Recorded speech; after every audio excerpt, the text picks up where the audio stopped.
Asymmetrical Haircuts Justice Update with Janet Anderson and Stephanie van den Berg. Hi, Steph.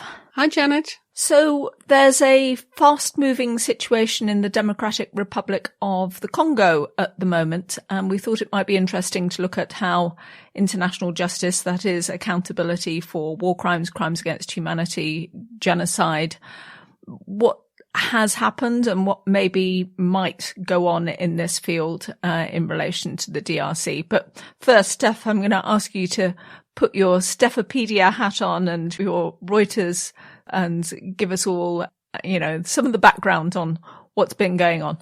Well, it's rapidly changing. Since the beginning of the year, Rwandan-backed M23 rebels have advanced in eastern Congo. This weekend on Sunday, we're recording this on February 20th. They have taken the center of Bukavu, one of the big cities in that part, and Congo is accusing Rwanda of ignoring calls for a ceasefire.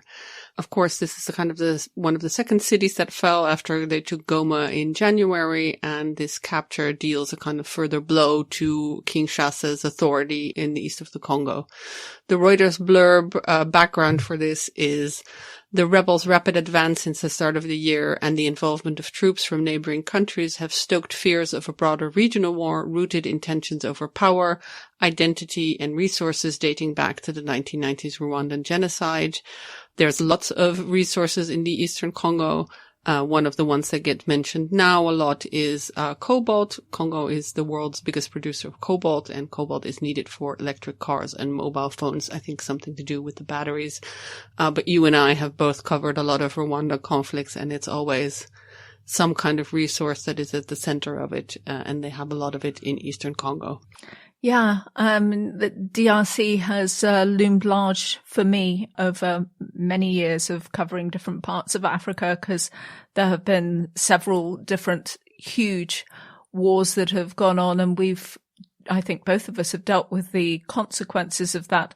But just to add in, there was another reason why we thought it would be useful to look at DRC. I think you went to a conference recently that was partly focused or mainly focused on the DRC, and you met there Claudine Tsongo Mbalami. She's a Congolese women's lawyer. So what was the context for you meeting her? Oh, this was a meeting organized by the Dutch organization of municipalities.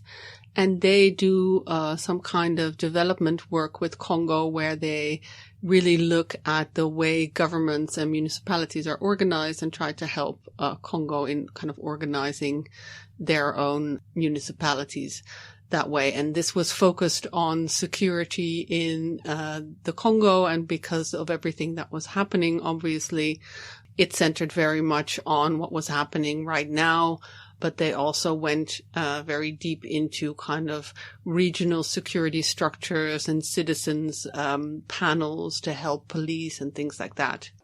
And maybe another element that we ought to add in for the listeners before we go much further is the International Criminal Court. So asking you again to put on your Stephopedia hat, because DRC has been an important element in what the ICC has done.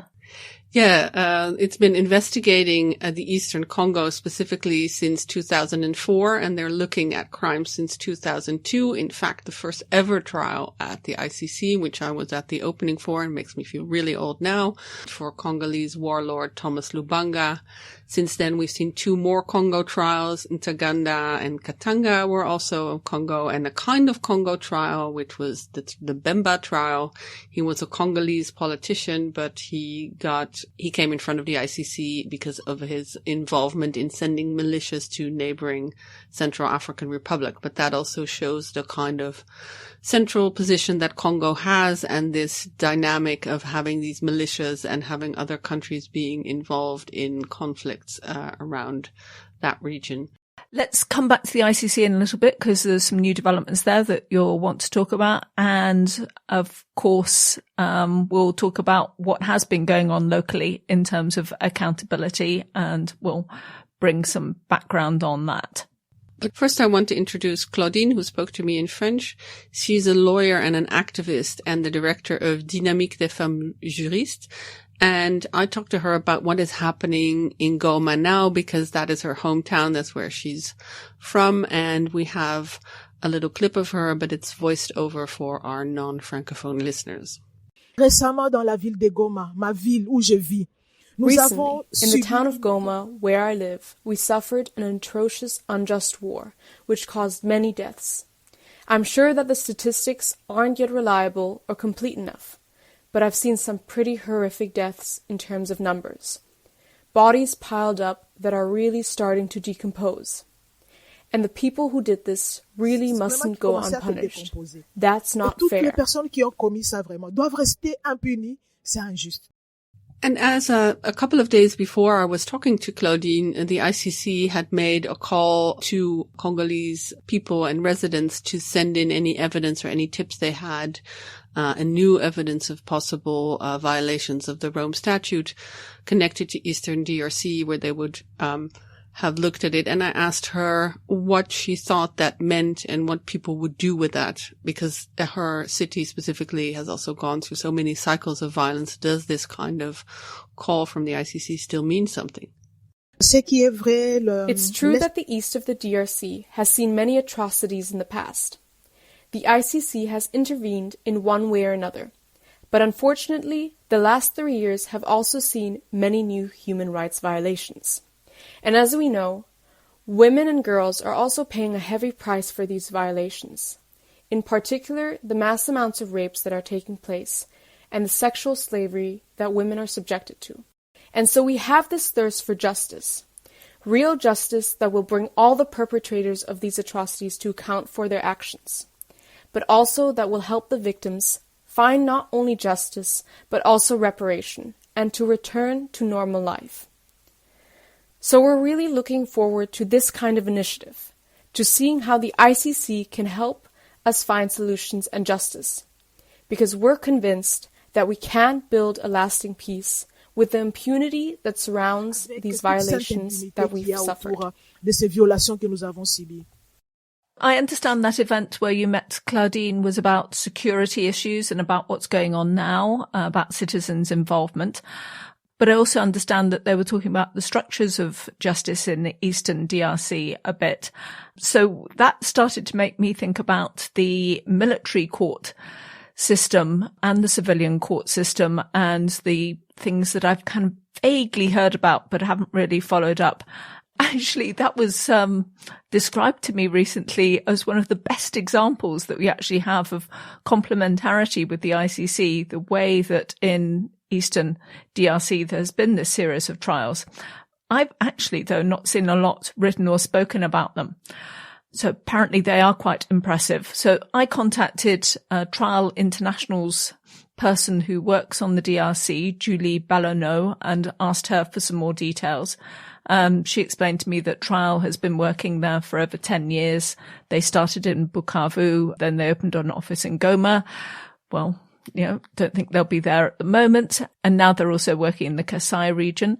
And she said that they work in kind of all levels of the judicial chain. They start with working with the victims via working with their lawyers, and they also work with the authorities on the variety of transitional justice mechanisms that have been set up, and they help to train the judges working in the system. So I asked Julie to summarize for us how many trials have been actually going on in Eastern Congo. So it's a bit complex. There's been widespread violations since the 1990s, but prosecution of international crimes only started from 2004 on.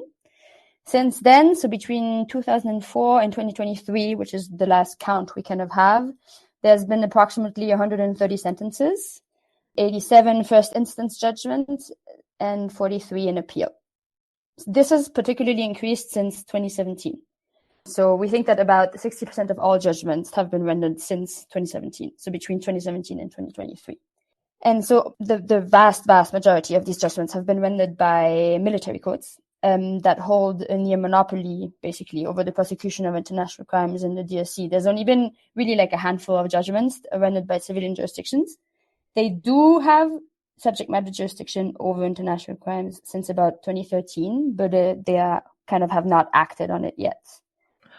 Why is it that it's military courts that have jurisdiction? So for the longest time, military courts have had jurisdiction because they have personal jurisdiction over any military perpetrator, but also over any civilian that is taking up arms or that is using a weapon of war in the crime that has been committed. So that also gives them jurisdiction over all of these like armed groups that they've been prosecuting. And so they've been trying to shift this to civilian courts more recently, but they lack kind of the human resources, the financial resources. There's also bigger security concerns because they don't have these military escorts. Like they will be less protected whenever they go for investigations or whenever they go for trials. It's been difficult to set up so far. And what kind of perpetrators are we talking about? I'm going to put in my question, petite sardine as the French version of small fish or larger people. I don't know what you're meant to say in French. No, I like that expression. It was good. There's been kind of an evolution and a positive evolution. So the initial proceedings were targeting more lower level perpetrators and mostly also politically unconnected perpetrators. Now, in more recent trials, as kind of capacity and quality of investigation and judgment have increased, the authorities have been able to use more complex forms of criminal responsibility. So they would go for command responsibility, they would go for joint or indirect perpetration. And that has allowed them to target more high-level perpetrators. So there's been some cases against the sitting parliamentarians, army and police officers, numerous leaders of armed groups. So now in more recent times, it's been more big fish than petite sardine. Any particular trial that you want to point to or that you think is particularly significant? There's been a few kind of landmark cases in the variety of provinces. I think one that we refer to a lot is the Kavumu case, which has drawn quite a lot of international attention.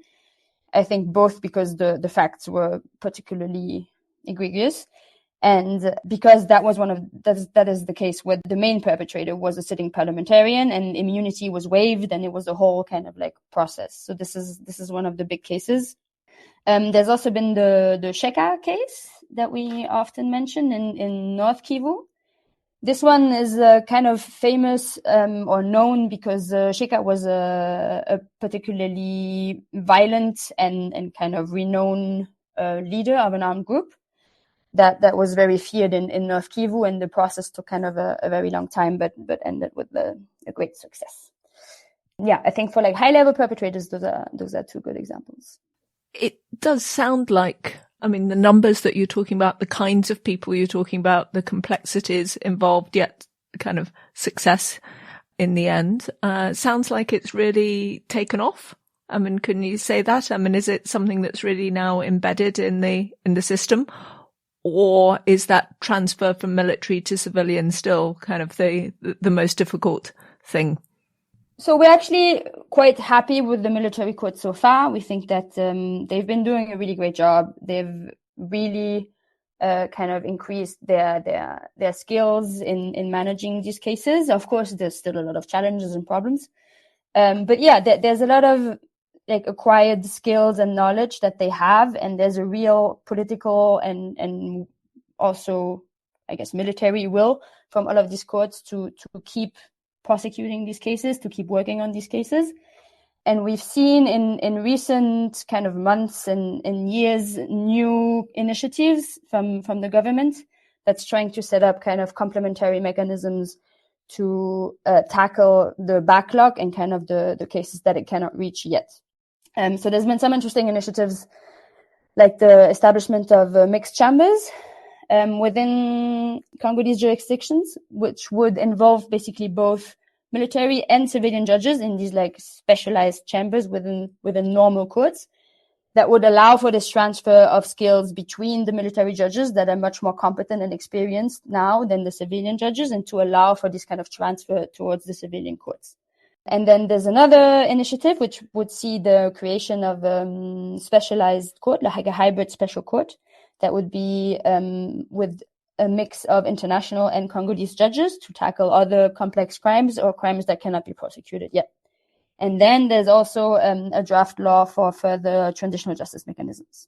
So yeah, I think there's this ecosystem of like initiatives and ideas and the will to do this at the Congolese level that's quite impressive and interesting. There's a problem of resources and of like actually doing it that we've been seeing, but the will is there. From the outside, I mean, one of the big issues, apart from general insecurity, apart from the huge numbers of different rebel groups, is the way that sexual and gender-based violence is used as a way to attack people, and kind of the numbers on that. Is that a crime that has really been dealt with in these courts? I mean, have they actually focused on what has happened to women? Yes, I think all of our cases so far have involved SGBVs. And they continue to be addressed, and they also continue to be committed, so they will continue to be addressed. I think they're not ignored, they're always addressed. The level to which this is done in a kind of trauma-informed and victim-centered approach is insufficient.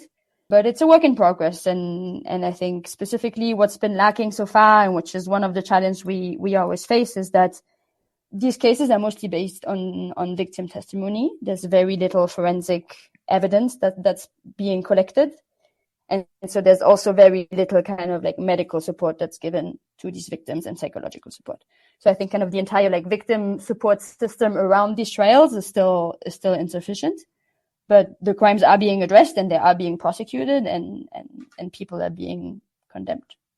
And how does this approach intersect with what the International Criminal Court has done and is maybe planning to do in the future? They've reopened their investigation, called for NGOs to submit material. Yeah, the ICC's renewed attention is good to some extent. I think it follows repeated calls for many years for the ICC to have a more active, positive, complementary approach in the DRC. The situation has been open for a while, but it's been kind of dormant. And the kind of the argument that we've always pushed for is that there needs to be a better division of labor between Congolese courts, the various new mechanisms that could be implemented, and the ICC, which to date has honestly not done much in the DRC. And so the goal would be, or the ideal scenario would be, for the ICC to kind of like draw its higher investigative resources and techniques to tackle more complex cases that, for example, involve high-level perpetrators, maybe foreign perpetrators, transnational crime, and maybe cases now in this renewed kind of security situation in which investigations on the ground are not possible and access to victim will prove more difficult. And so they could be able to use more advanced kind of evidence collection techniques that the Congolese courts are unable to use so far because they don't have the skills. So it would be like a division of labor where the Congolese courts would do whatever they can do, and then the kind of more complex or difficult cases would be addressed by the ICC. The ICC's new kind of interest in the situation is good, but we think there's also a lot of other avenues that have been tried by the government, and there's a lot of other kind of judicial or parajudicial institutions that have been looking into the crisis, and I think there will be kind of this complex web of actors that are getting involved. There's ongoing cases in front of the East African Court of Justice, the African Court on Human and People's Rights. There's this new investigative mechanism that is maybe going to be created under the Human Rights Council. So I think we'll see. There's a bunch of initiatives that are ongoing, and it will be this new kind of ecosystem of accountability.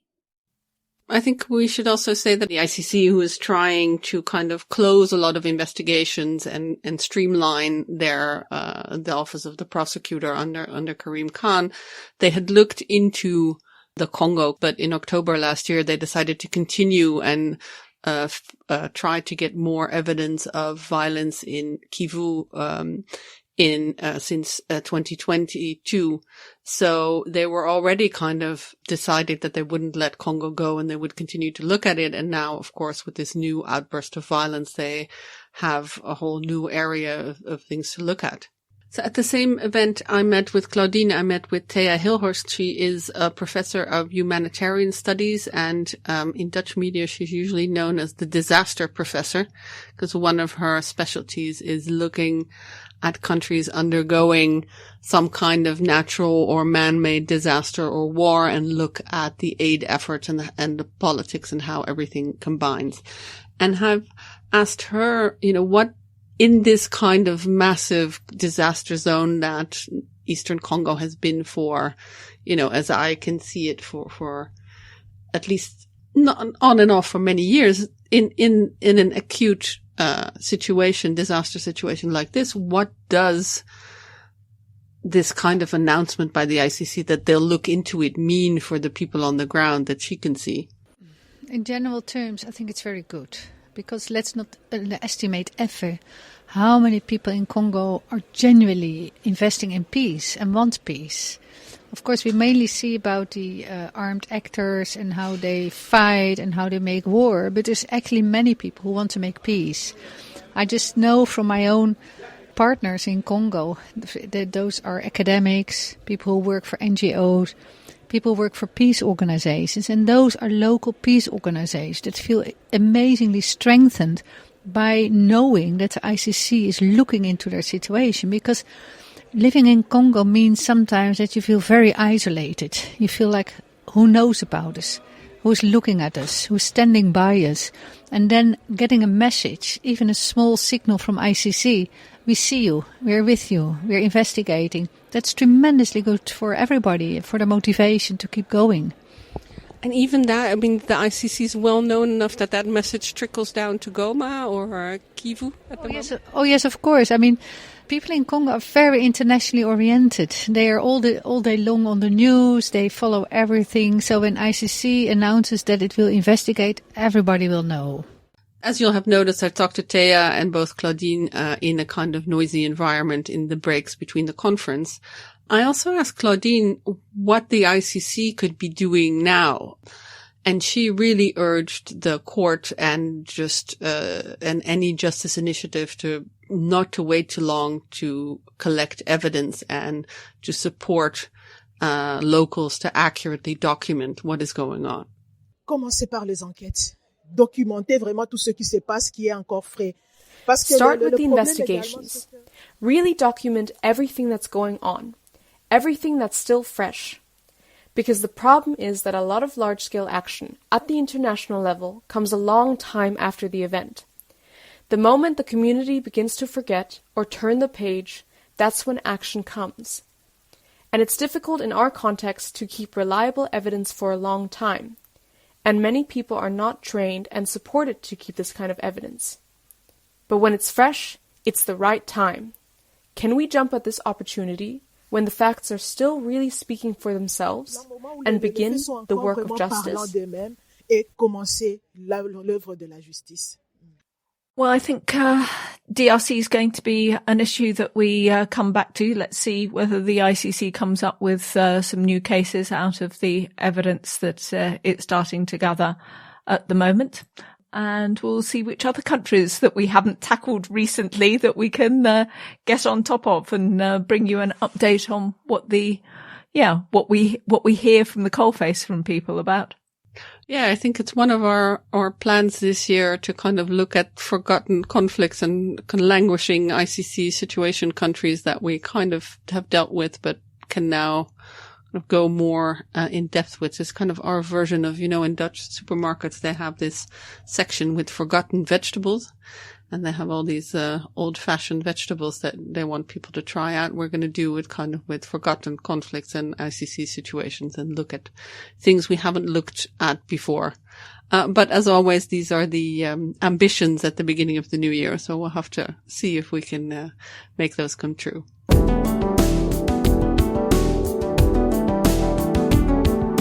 This was Asymmetrical Haircuts, your international justice podcast. Created and presented by Janet Anderson and Stephanie van den Berg, in partnership with the Hague Humanity Hub. Music is by Autonautics.com. You can find show notes and everything about the podcast on asymmetricalhaircuts.com. This show is available on every major podcast service, so please subscribe, give us a rating and spread the word.